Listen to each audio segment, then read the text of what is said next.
खुलुमबाय बे समाव बडलेण्ड इंखं टेलिभिजननि स्टुडिअ'आव मिथिका नार्जारि दिनै फुंबिलिनि गाहाय रादाबफ्राव दङ। मिजोरामाव बार्मिज थिउरियाखौ गुलि बारुदजों लोगोसे हमनो हादों रैखाथि हान्जाया। कमतापुरनि सीएम गकुल बर्मननि हेंथायै आसाम रायजोआरि आइजो कमिसननो देबब्रत शइकियानि लाइजाम।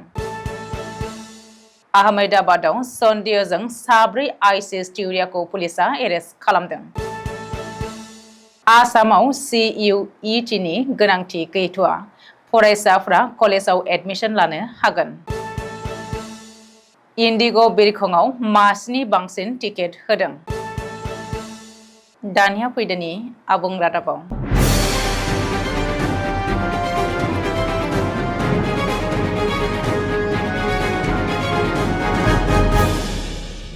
भारत आरो म्यानमारनि सिमायाव आथिखालाव सिमायारि जेवरा एबा बर्डार फेन्सिं गैयैनि थाखाय म्यानमारनि थिउरिया हान्जा CDF एबा चिन डिफेन्स फर्स मुंनि थिउरिया हान्जाया मिजोराम आरो मणिपुरनि सिमायारि ओनसोलफोराव थाखोमा फैनाया सोराङाव फैदों।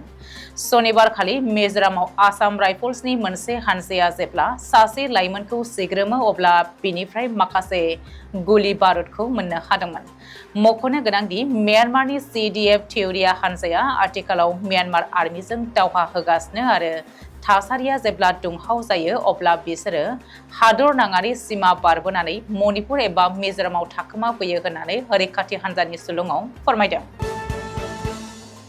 आसाम आयेन आफादनि हेंथा दोलोनि दैदेनगिरि लोगोसेनो आथिखालाव नाजिरा LSनि कंग्रेस MLA देबब्रत शइकियाया आसाम रायजोआरि आइजो कमिसननो कमतापुर अट'नमास काउन्सिलनि CEM गकुल बर्मननि हेंथायै लाइजाम हरदों।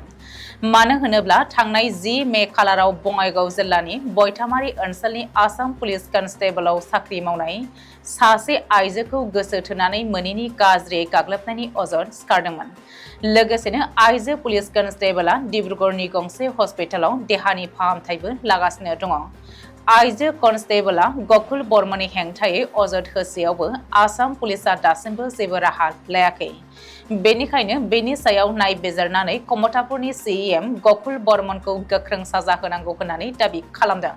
मख'नो गोनांदि कमतापुर साहित्य सचेतनि आफादगिरि हेरेश्वर बर्मनाबो बे केसखौ नायबिजिरनांगौ होननानै दाबि खालामदों।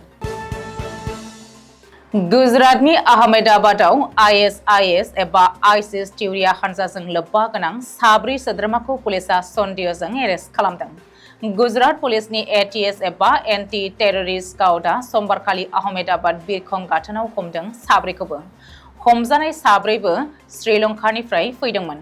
बेवहायनो आहमेदाबाद बिरखं गाथोनाव हमदों। मख'नो गोनांदि आहमेदाबाद बिरखं गाथोनाव बम बेरहोगोन होननानै इमेलनि गेजेरजों हुमखि होदोंमोन।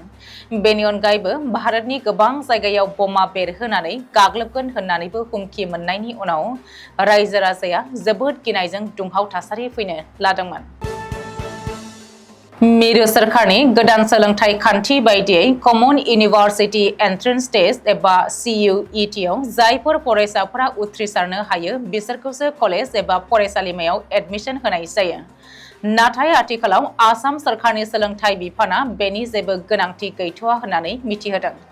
मानो होनोब्ला CUET एबा कमन इउनिभार्सिटि एन्ट्रेन्स टेस्ट फाथियोब्ला गोबां फरायसाफोरा एडमिशन मोननायनिफ्राय जानगाराव थानांनो हागौ।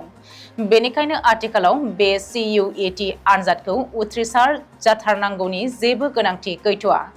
जायफोर BA, BCom, BSc बायदि थाखोआव गोदानै एडमिशन लानो सानदों बैसोर फरायसाफोरा एसे रेहाय मोनबाय।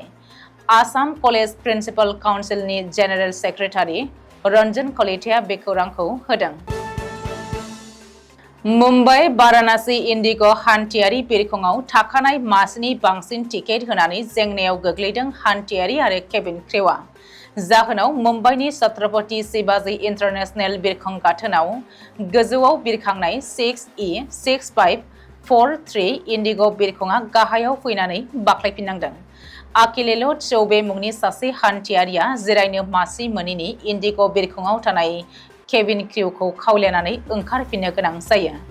मंगलबारखालि बे जाथाया जादोंमोन। अदेबानि एयारपर्ट अथरिटिया मा राहा लागोन बेनि बागै मिथिनो हानाय जायाखै। दिनै फुंबिलिनि रादाबा एसेनोसै। गोजोन्थों।